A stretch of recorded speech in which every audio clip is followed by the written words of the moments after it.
dafa am sortie boo xam ni def naa ko expliquer ci ay mbir yooyu nekk ci lu leer naññ ci borom xol yu dëggu yi mu nekk loo xamante si ni képp ku ñeme dëgg te muy dëgg si yow boo ko déggee doo ko rejeter di nga ko def analyse te boo ci defee analyse di nga xam que ni lu tegee la. léegi nag ñenn ci cible yi dañoo mel ne dañoo yabal Fou Malade Tall mi nga xamante si ni à chaque fois moom la ñuy yabal pour mu wax ay wax yu méngoowul ak dëgg teg ko ci sama der maanaam ay sos pour ñu rafetal wax ji wax joo xam ni moom bi ma koy wax xam ka ni sos la mais lim ci jublu mooy nëxal xelu nit ñi xam na que ni am na xel macha allah et il est très subtil su jugee ci def parce que jàppe na que ni moom xel moomu ko yàlla mayu ko yeneen doomu aadama yi sauf que li mu war a comprendre mooy ñeneen ñi dañoo toog seen kër demuñu télé mais c'est pas des bêtes c'est pas pour autant duñu réfléchir après un manipulateur bu commencé wax ci intonation bi muy jël ak ci air yu sérieux yi muy jël mën na nax les naïfs mais c'est pas ça qui fait de ce que tu dis la vérité. Tu peux jël air bu sérieux intonation bu solennelle avec les papiers qu'il faut xam nga dama saan benn sortem sànq mu indaale ay documents toog mu fàttali ma beneen frère Ndoye Bane bi ñu ko yónnee pour mu saltel Ousmane Sonko même posture boobu la jëloon avec ce sérieux là avec des documents ki dul jeex génne ko ci caméra yi si ngeen samay këyit peut-être il a trompé 2-3 naïfs mais les véridiques ont su faire la part des choses donc Fou Malade mën nga am xel bu baax mais bul foog ni tout le temps mën nga nax Sénégalais yi waxoon naa la ko maa ngi la koy rappeler gars yi gënoo leen muus même bu ñu la nanguloo sa intelligence aussi mënoo leen manipuler ndax génn nga ci rajo nga tuumaal ma nga ni Nit Doff dafa am 3 millions yu ko Latif Coulibaly jox ma envoyé le message ne la c'est faux li ngay wax du dëgg nga gis message bi daal may bàyyi ci biir et il faut ma leeral loolu pour ñi may suivre aussi te jàppe ka ni nitu dëgg la parce que aussi nitu dëgg bu ñu la ko waxee sas nañ la boo ko jéem a incarné sax da ngay daanu parce que dëgg yàllaa ko moom dafa diis ñun ñëpp ay nit lañ am nañ bakkan dañuy juum donc du ma nangoo takk galon yooyu ñu wax nitu dëgg la ma takk galon yi mais en tout cas dama ciy jéem donc ñi may suivre aussi te parfois may jàllale benn position bu may jël je me dois d'être clean seen i bët ba bu ëllëgee su ma ñëwee di indi beneen position bu may jël ma mën a crédible seen i bët donc su ma nit waxee benn affaire il est normal ma ñëw ci nit yooyu ma leeral leen ko bu ko defee respect boobu ak confiance boobu ñu amoon ci man du égratigné wu benn yoon pour ma leeral leen 3 millions yu Fou Malade tudd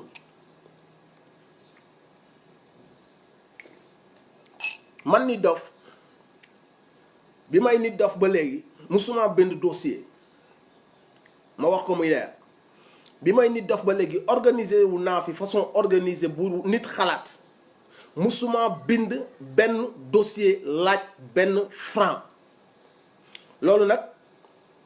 ñu bëri jàpp nañu sama faute la da nga ko war a jëli yaa ko moom gars yi may liggéeyal sax am na ci ñu d'accordul yaa ko moom da nga ko war a jëli yaa ko liggéey hip hop bi mu commencé dee yaay ñëw commencé ko yóbbu ci stade yi di génne sa million di ci def di jël ay sono yu mag di jouéloo ñi di dem ci région yi yaa ko def donc bu amee da nga war a dem jëli man nangul leen ko mais xam nga li tax demu ma woon di bind ay dossiers yu bari dossiers yi bi mu commencé di am biñ ne bërit xaalis sama xel dafa commencé tey parce que dama xam ne xaalis fu mu dugg problème yi dina commencé donte xaalis dafa war a dugg te bi président bi di wax xaalis bi bu njëkk bi biñ koy njëkk a wax li ma njëkk a xalaat mooy lii de c'est pour diviser le hip hop c'est pour faire taire le hip hop te boo ko seetloo hip hopeurs yi ni ñu gënoon a def nii ci jamonoy Abdoulaye Wade ci jamonoy président Macky Sall moo ëpp ay problème lool te pourtant taxu ko demee noonu dem nañ ba ñuy laaj nañu waaye yéen rappeurs yi ana ñu daan sonal Ablaye Wade ana ñu lu tax du ngeen sonal Macky. sama première réflexion bi ñu waxee waxu xaalis bi li ma njëkk a wax mooy lii c'est pour faire taire les rappeurs c'est pour créer la division et képp ku bind sa dossier di xaar jot ci même soo di wax ak état di nga am benn genre langage boo yor doo ci dem à 100% parce que y a l'argent bind nga dossier te da ngay xaar moo njëkk a nekk sama réflexion. je me suis dit que ni cet argent là va créer des divisions ci hip hop bi loolu laa njëkk a xalaat mais bi xaalis bi ñëwee xaalis bi ñu ne dañuy dajaloo gisante ñi ma njëkk a woo mooy Fou Malade parce que y a de l'argent expliqué tarada moo déggul li mu wax d'accord ok ok d'accord nguur gi day joxe 300 000 d'accord ok ma déggul li mu wax mais pour te dire que ni y a des gens yoo xam te ni seen jëw ci hip hop mooy su leen hip hop gisee rek parce que xaalis am na amuñu leneen luñ seq ak hip hop Galsen du seen ay petit frère du lii du laa xaalis génn na mooy teew nañ donc Fou Malade bi ma woowee wax ma ci loolu noonu affaire boobu noonu ne ma maa ngi toog ak Awadi xaaral sax ma wax Awadi mu ngi lay woo c'était la première fois Awadi woote ci sama numéro te bettu ma ndax problème mu xaalis la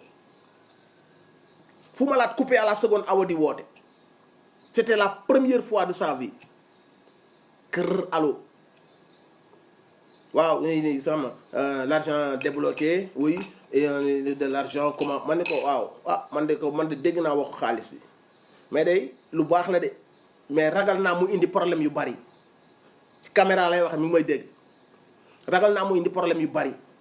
ndax bu xaalis génnee naka lay demee seddoo bi nu muy demee kan moo am légitimité am lii et kanam dina ko laaj li tax yow nga war a am lii man ma war a am lii ce sera source de problème loolu moo nekk sama réponse à moom man ne ko mais dégg naa ko buñ ci waree waxtaan d'accord man comme dégg naa information bi je suis au courant donc du nekk hasard ci man bu Fou Malade demee wax ni nit daf daa jot 3 millions mu nekk ay fen yu leer yoo xam ne wax naa ko Fou ba mu xam ko Awadi partager waxu Fou Malade boobu noonu bon il va se dire je suis suivi il y a des gens qui me suivent donc je vais essayer de partager le truc comme ça tout le monde va dire nit dof nekkate daa gis Latif Coulibaly da ko jox 3 millions donc je sais que loolu la ci jublu partage bu mu partage affaire boobu noonu Awadi avec tout le respect que je lui dois il faut pas aussi déconner c'est des gars qui ont travaillé pour le hip-hop à l'époque de PBS tout ça on respecte vraiment y a rien à dire voilà respect par là après cela n'empêche bi day couper affaire bi quoi Fall Ndiaga maa ngi tuub de am na ku ma raccroché de bu dee yaa ngi may seetaan maa la coupé n'empêche que les faits sont les faits cela n'enlève en rien le mérite de chacun de ce qu'il a fait de ce qu'il a pas fait d'accord ça on le sait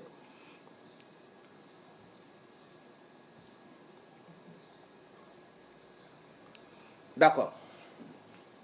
léegi mu partagé loolu noonu pour ñeneen ñi gis ko léegi nag lu tax ma leen war a waral ka ni Fou Malade dafa fen si man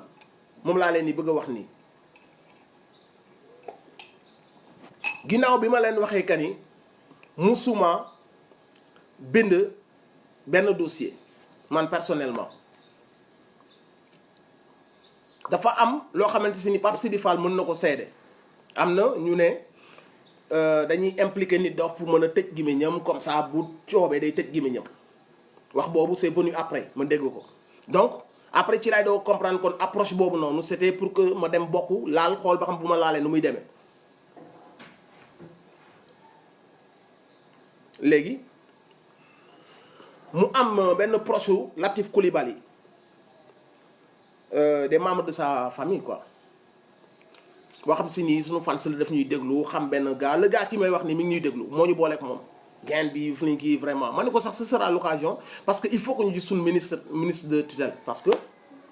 ça fait longtemps ñu nekk si milieu bi lépp lu ñu am def nañ ko si te on dirait que ñun amuñu ministre de tutelle il faut ñu gis ko pour un rendez-vous ñu waxtaan chose qui n'a rien à voir dégg naa Fou Malade sànq mu ne moom nee na nitu dëgg la lu muy def da koy def mu leer la moo tax bi mu photo ak Latif Coulibaly dugalu ko mais Fou xanaa gars yi la jege neewuñu la nit dof vidéo bi sax da ko teg show of the year ci kanamu jaamu yàlla yi ma dem gis Latif Coulibaly ñu dem toog rendez-vous lan laa fa waxtaan Latif Coulibaly ñun mais on fait partie du pays on fait partie de ñiy jaay image du Sénégal dañuy liggéey dañuy investir ci culture bi mais lan moo tax ñun ministère yi on dirait que hip hop bokkul ci seen wax pourquoi on vous voit pas j'ai organisé plus de 8 éditions musuma fa gis ministre musuñu recevoir ministre musuñu jàppale ci dara musul ñëw sax yéeg ñu mu mën la ñun ci culture bi lañ bokk ñu waxtaan mu ne c'est vrai vous êtes vraiment dégg naa sa show bi daanaa ko dégg tatiditadada te man je vais me déplacer dafa am fu ma war a dem dans côté Fatick mais s'il y a possibilité man dinaa ñëw assister au show ma ne ko loolu ce serait bien parce que yow aussi ci culture bi nga bokk soo mënee ñëw ci suñu concert ça nous fera plaisir mu ne comme dama am benn mission du ma mën a ñëw mais dinaa def benn vidéo pour remercier leen pour encourager la jeunesse sénégalaise ak le hip hop Sénégal pour wan leen que man leur ministre de la culture je suis en phase avec ñoom et dinaa leen fullaal il a fait une vidéo et cette vidéo ñu projeté ko mu jàll. pourquoi léegi nag ñu ne loolu laa sax ak Latif Coulibaly bu dee yaa ngi may seetaan monsieur le ministre ex ministre monsieur le ministre bu dee yaa ngi may seetaan bu fekkee que mës nga maa jox dërëm njëgu ataaya njëgu café wala njëgu caaf ngir yàlla wa rasuuli dama la koy ñaan wax ko ci kanamu sénégalais yi monsieur Latif Coulibaly bu fekkee mës nga maa jox 1 franc wax ko ci kanamu sénégalais yi mu leer donc waxu Fou Malade bi ma leen di wax mi ngi noonu donc fu bu waxee wax boobu ma gis Awadi jël wax bi dem wan ko ay nitam damay wax que ni ok la machine est lancée maintenant il faut tout faire pour saltel Nit Doff il faut ñu nga wan que ni waa ñëpp a yam fii ñaa donc c'était ça l'objectif ma gis Fou Malade mu dem ci médias yi di wax la même chose ma gis Awadi di partager les mêmes mensonges mais je vous regarde les yeux dans les yeux yàlla moo ñu seede lii ma leen wax mooy la vraie histoire Latif Coulibaly musuma jox 1 franc am na kuy seetaan fii maanaam moo ñëw àndoon après bon la photo pourquoi je le publierai c'était pas un succès pour man de faire une photo avec Latif Coulibaly avec tout le respect que je lui dois affaire musique la concert la ma waroon wane ci concert bi wane naa ko mais après ci samay réseau man je ne suis pas dem di voilà bu ma photo ak Ousmane Sonko c'était une fierté j'étais tellement content je l'ai publié mais ma photo ak Latif Coulibaly déjà moom moo laaj photo bi xam naa ni da ci doon jublu ci wàllu politique am c'est lui qui a fait la photo c'est lui qui l'a fait avec son téléphone c'est lui qui l'a partagé donc man qu'est-ce que je vais faire j'ai mon téléphone j'ai pas demandé de photo avec lui s'il prend une photo et que pour sa crédibilité wala je sais pas pour sa politique mu dugal ko ci ay réseau ça l'intéresse moi ça m'intéresse pas donc pour démentir Fou Malade si waxu bu mu doon wax sànq noonu loolu li tax dugalul photo bi yi demee noonu loolu mu leer après il faut vraiment nga yab nit ñi pour wax leen que ni palais moo ñu choisir woo kii wax laa loolu doo ñu ko wax ñun xam nañ comment ça s'est passé xam nañ conseiller président bi xam nañ kan la woo si rappeurs yi kooku si rappeurs yi xam nañ kan la woo nous on le sait peut-être ces gens-là sont des proches on va pas citer leur nom mais eux ils savent que on sait comment ça s'est passé les histoires de copains qui s'appellent tous les jours xam nañ ban conseiller moo oote xam nañ kan la woo donc il faut nga yab sénégalais yi ak rappeurs yi nga ko seqal pour ñëw taxaw daal ne non présidence moo ñu choisir wol leen ma kii wol leen ma kaa loolu bu fekkee que ni da nga koy wut comme alibi il faut nga les nga bàyyi loolu respecte un peu ñi nga seqal hip hop bi et puis ne prends pas les Sénégalais pour des idiots non plus il faut pas déconner quoi on a des informations mon ami après bul jaawalee wala nga jéem a nëxal xelu nit ci moi je connais fiche bi nit yi di joxe bi waa je sais pas si waa Sodab la wala autre fiche boobu déjà man recevoir uma laaluma chiffre boobu seen fiche boobu donc bul jaxase ne non moom dafa juum ab fiche la gis bu gars yi di remplir c'est pas ça je parle pas de ça ce dont je parle ça n'a rien à voir avec eux je parle du milieu urbain et de ces gens-là yu laaj beneen xaalis bu bokkul ak biñ doon laaj chaque année donc bul mélanger xelu nit ñi bokkul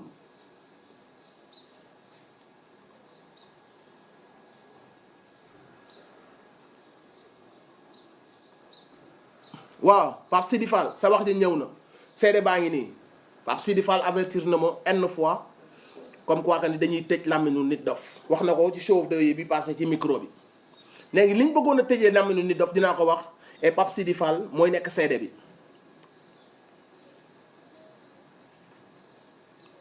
donc bul wax waxu fiche yi ça n'a rien à voir j'ai même pas reçu ça mais ñi ci nekk nag waxtaan na ak ñoom déglu naa ne ñoom aussi ñi ngi activé wu pour l'histoire d'argent ñoom ñi ngi activé wu wax naa leen nag man sama xalaat nee naa leen pour man guddi yi ñu toll nii du affaire u xaalis du affaire u séddoo du affaire u fiche loolu laa wax ñooñu seen côté la ñoom am nañ ci droit yaa ngi dégg mais ci côté hip hop bi laa wax fiche yi fu dégg naa la sànq mais bul jaxase xelu nit ñi ci côté hip hop bi laa wax man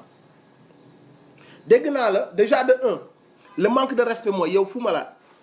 naka nga war a amee accès ci nit ñi def seen ay dossiers yow bu fekkee que ni tu es une personne comme les autres comment ça se fait tu as accès à ces informations xam kan moo déposé ñaata la laaj comment tu peux avoir accès à ça cela veut dire que ni yéen yéen a yàbb yéen a toog ci kanamu affaire bi yéen ay validé yéen ay ñàkk a validé wala vous êtes en complicité avec les gens yi ñu ko dénk comment ça se fait un gars du hip hop mën a dem récupérer les dossiers anonymes d'un tel xam ku nekk lan la laaj ku nekk lan la laaj Fou Malade yow ak gars yi ngay àndal est-ce que am ngeen sañ-sañu publier depuis 3 ans ñaata millions ngeen lekk ci doowu Sénégalais yi ak hip hop ñaata millions ngeen lekk comme que da ngaa bëgg indi ay këyit léegi ñëwal ci këyit yi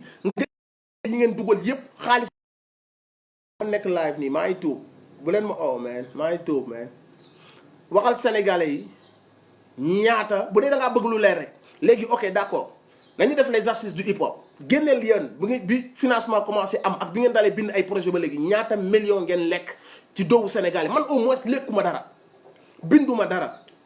léegi comme que da ngay dem jëli ay dossier wu jàmbur yoo xam si ni c'est privé c'est anonyme ki ko dugal sax man mi sax yëguma ko waruma lum dugal waxuma lum laaj moom promoteur la léegi yow comment tu as pu nga am accès ci loolu noonu kon yow ça veut dire même les rappeurs yi ngay rombantel ni ci mbedd dem nga lire seen i dossier xam seen i demande mais au nom de ban légitimité moo la may nga am accès ci dossier jàmbur yi Fou Malade xanaa kon yaa moom Sénégal da nga ma bëggoon taxal far dugal sa bopp maintenant ñi dugal dossier yépp ils savent que ne yow Fou Malade tiim nga seen i dossier xam nga seen i secret xam nga liñ bind ak liñ laaj mais Fou Malade au nom de lan ñi yor dossiers yi war la koo jox yow Fou Malade nga koy wili pande ci dëkk bi ak gën a milliard te le scandale xam nga fan la nekk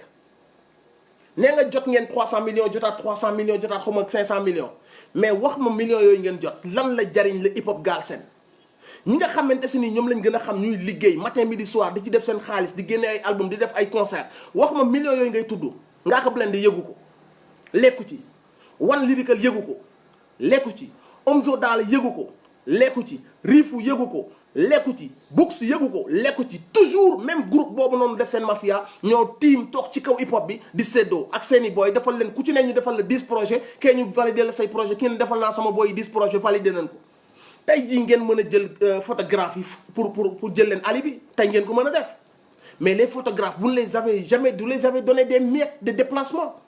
ay déplacement ngeen leen di fay personne n'a bénéficié de cet argent à part vous nous parlez de structure y a que 2 3 4 structures ngeen def projet formé ñaari booy defal leen projet formé waat yeneen booy defal leen projet kii seen xarit la ngeen defal ko projet kii jege leen ngeen defal ko projet et tout ça nekk xaalis bu bëri boo xam ne ça tourne autour de vous et vous êtes là pour dire que vous représentez le hip-hop mais il faut pas ngeen yàpp aussi les Sénégalais nous sommes des Sénégalais au même titre il faut ngeen arrêter parce que bu ñu indee xaalis bi teg ko ne xaalis baa ngi nii chaque année li mooy génn nga laaj benn One Lyrical mun la man j'ai jamais goûté un seul franc dama doon waxtaan ak un gars bu cool quoi franchement c'est un gars cool au début man ak moom suñu waxtaan c'était très chaud comprendre nga mais ci biir ay waxtaan ñu dem ba dal en tant que ñaari góor yàlla ñu waxtaan mais ce qui est dangereux dans ce qu'il m'a dit dama ni ko yow xaalis bi bu génnee idée wu xaalis bi xam nga lan la war a nekk yow boo ko yëgee en tant que ku bokk ci game bi ne da ngaa bëgg a développer le rap Galsen sa xel moo war a njëkk a nekk ok je vais tout faire pour que One Lyrical bénéficie de ça parce que ci la bokk ñiy tax ñuy tudd rap bi ci la bokk je vais tout faire pour développer ce gars-là je vais tout faire pour développer Ngaaka Blindé je vais tout faire pour développer Omzo Dollar je vais tout faire pour développer tous ces artistes-là qui font vivre le hip-hop guddi yi ñu toll nii mais li gratuit wax bi dani ma waaye xaalis bi daal génn na ñoom yëg nañ ko lan moo tax jël siwuñ ko buñ ko jël siwul seen ñoo xam ma ne ko nag mais c'est pas ça la démarche du grand frère ki nga xamante si ni defar moo ko tax a jug même su boo yooyu ñëwul day jug dem seeti leen ne leen booy mais ñëw leen il y a de l'argent qui est là pour vous financer. Toi, One Lyrical, tu dois faire un concert à Alassane Djigo, mais viens, bindal ben dossier, tu profites de cet argent. J'irai voir Ngaaka Blindé, ma ne ko boy bokk nga ci ñi def concert yi gën a mag. Bien defal benn dossier nii la ñuy defal dossier bindal demal nga bind loolu la xaalis bi di jariñ même booy bi bu naïfee ba ñëwul il devait y avoir des grands frères yu leen di inciter pour que ñu ñëw mais yëguñu ko en tout cas bu ñëwul seen problème la ma ne ko loolu c'est très grave. Et c'est ce qui se passe. Des personnes ont écrit pour le tour hip-hop ñu joxe ci tour hip-hop ñu yemale ko seen biir il te diront ko ah Nit Doff daal bu ñëwul c'est son problème en tout cas ñun ñu ngi jël su ñëwee moo xam bu ñëwul moo xam Ngaaka Blindé yëgul Omzo Dollar musul lekk 1 franc ci millions yi ñuy wax ni.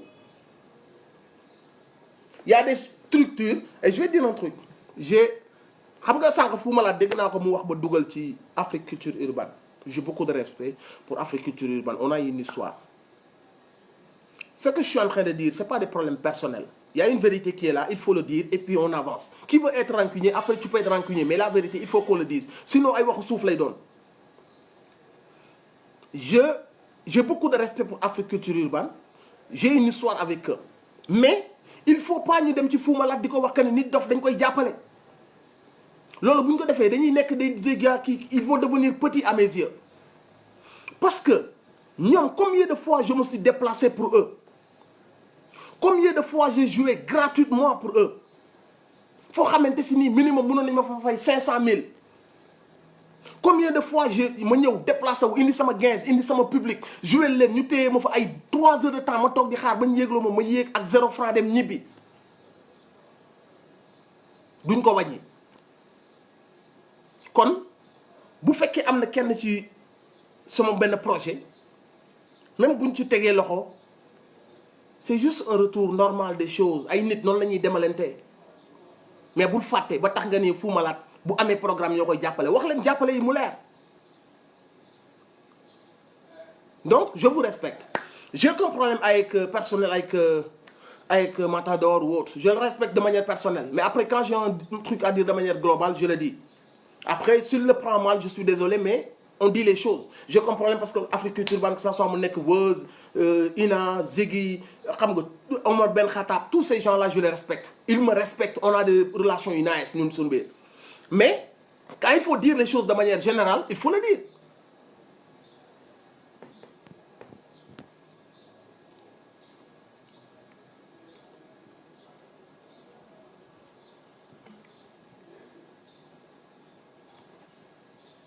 Bon après on va essayer de répondre aux questions parce que sinon day xaw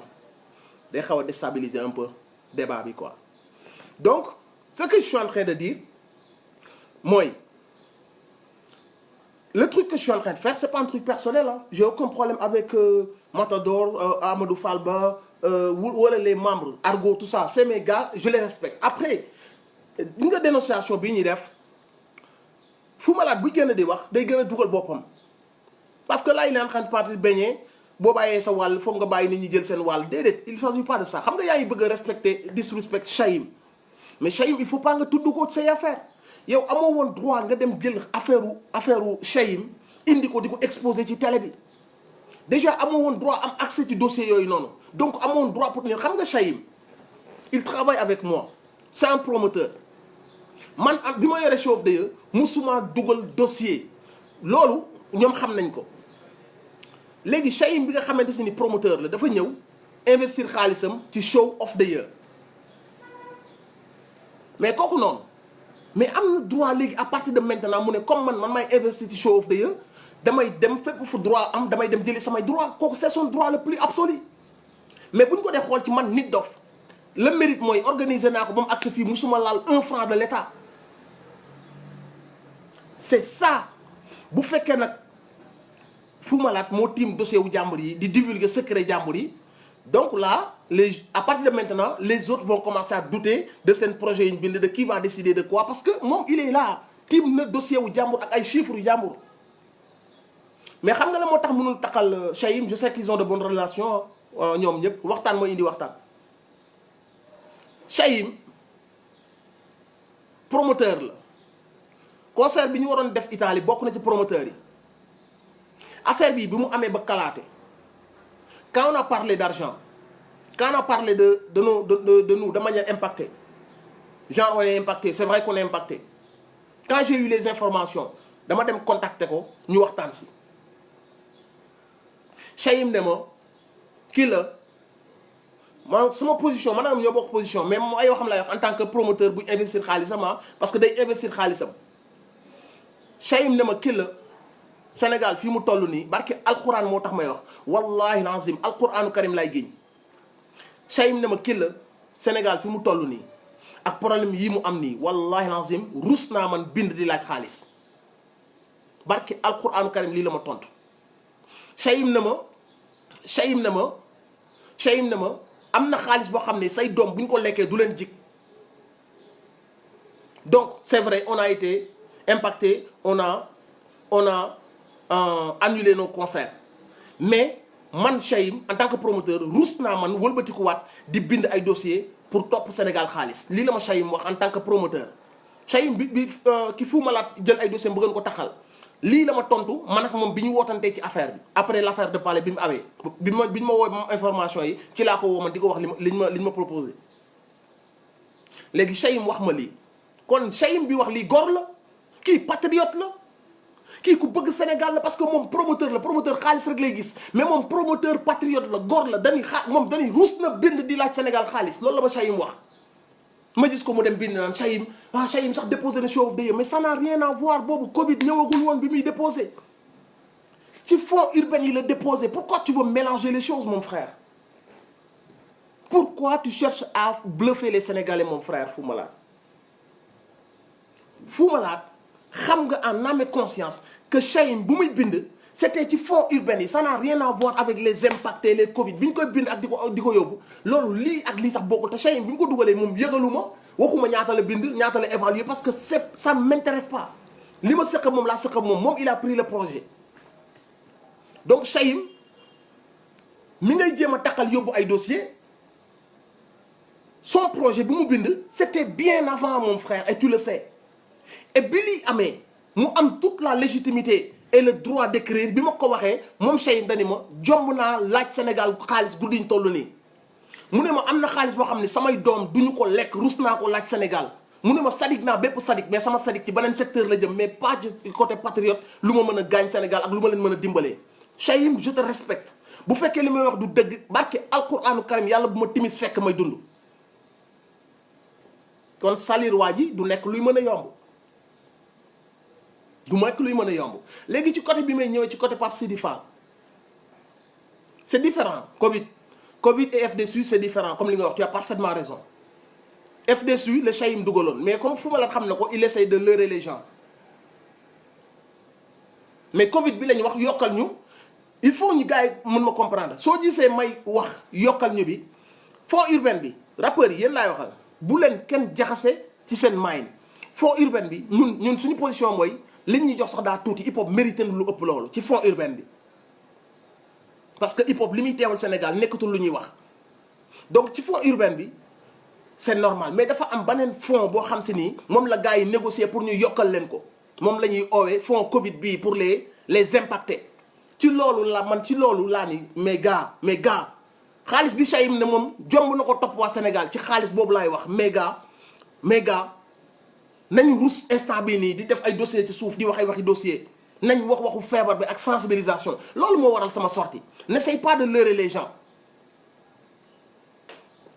xaalis boobu ñu yokk moo waral nag tractation yi am ci suuf defal sa kii defal sa dossier waxal sa conseil yi nga annulé tractation boobu amoon ñu seppi ay MC am ñu seppi am ñu ciblé loolu la ñu dénoncé ak le fait que ngeen autosaisir seen bopp une bande de copains bu toog ci kaw hip hop di ko utiliser depuis des années loolu la ñu dénoncé tout est clair dans ce que je dis mon frère léegi pour l'argent des 3 millions dafa am un gars boo xamante si ni je vais pas citer son nom mais xam na boppam dafa contacter Buzz Events man après laay doog a comprendre ci waxu Pape Sidi Fall mooy dañuy tëj Lamine Nit Doff avant j'avais pas compris dafa am gars yi ma jobal yu tudd Buzz Events mu am copain boobu noonu woo waa Buzz Events boobu fekk na xam naa wax na li muy wax ak gaayam yi ne leen dafa am fond bu des fii ci le directeur Koundoul mooy fonds urbain yi fonds boo xamante ni daf fi des mais c'est pour les spectacles yu mag yi la les grands spectacles d'ailleurs wutaloon nañ ci Omzo daal sax bi muy def monument de la renaissance fonds boobu des dañoo bëgg Buzz Events show of the year bi ngeen profité ci ngeen am ci waa Buzz Events dégg affaire bi déglu ko daat may ne ma un tel nee na dafa am benn fonds bu des boo xam ne dañ ciy financer les grands spectacles te comme fonds ba dafa des dafa yàqu rek ñu ne nañ ko jox spectacle yi mujj yi des yi am ci at bi ñu ne ah ouais ñu ne d'accord ah gars yi yoo xamal ne ah ba loolu c'est bien parce que loolu ñoo ko moom aussi malgré que déposé wuñ commune dara bu fekkee aussi mën na ñëw am lu mu jàpp show of the year bi pourquoi pas on est parti voir man ak gayan boobu noonu ak Koundoul ñu toog ak Paco ak Aziz Dieng tout ça on est assis ñu waxtaan ñu ne leen ñun ça fait 8 éditions ñuy organisé mosuñoo laal un sou mosuñoo bind un sou lépp ñoo koy defal suñu bopp ñun ak waa mbedd bi ñu ne ñu ok on peut cette année ci ñu jàppale leen naka lañ leen mën a jàppale ñun leen ñun li gën a métti ci organisation mooy la sonorisation ñu ne ñun ñooy fay la sonorisation ñun leen am téléphone bi woowal tubaab bi nu mu tuddati le tour mooy oh merde le sono je dina ñëw après ñu ne ko am wool ki yor sono bi ngeen waxtaan yéen seen biir moom mu woote mook sono bi ne ko d'accord nañ ñun ñu fay ko mais xam nga ñun ni ñuy fayee dañu koy engoumer d'ici ay 3 mois lañ lay yor sa xaalis tubaab bi ne leen d'accord naa ñu jox ko 3 millions lii mooy le nom des 3 millions yi ngay dégg donc su ma gisee Fou Malade mu dem à la télé à la rajo daat ne Nit Doff dafa dem ci Latif Coulibaly muy kaasam yi dafa dem ci Latif Coulibaly mu bokkal ko 3 millions dama koy wax non Fou bul waxee noonu bul lëri doomu aadama yi bul fenn Solaris merci mon gars pour le fàttali bi tubaab bi Solaris la tudd je cite des noms après vous pouvez vérifier Koundoul mooy directeur bi yoroon affaires urbaines yi vous pouvez lui demander ñaata la fay Solaris ba léegi man laaluma xaalis bi gisuma ko sax ñoom la entre institution benn somme bu fa desoon ñu fay sonorisation bi mu fay Solaris ba léegi man laaluma ci 1 franc lekkuma ci 1 franc exploité ma ci 1 franc donc comme que nag wax nañ lii ñu wax ni il fallait que ñoom ñu commencer trouver des choses takkal benn nit xool yan lan lañ mën a nuancer xam nga Fou Malade il est très intelligent quand même il va essayer de nuancer comme nu mu nuancer sànq nii ci affaire dossier yi xam na kani Chaim bi muy dugal ci dossier FDSU bi la dugaloon ça n'a rien à voir avec fond kii bi mais comme il sait nuancer et faire des stratégies noonu lay naxee les naïfs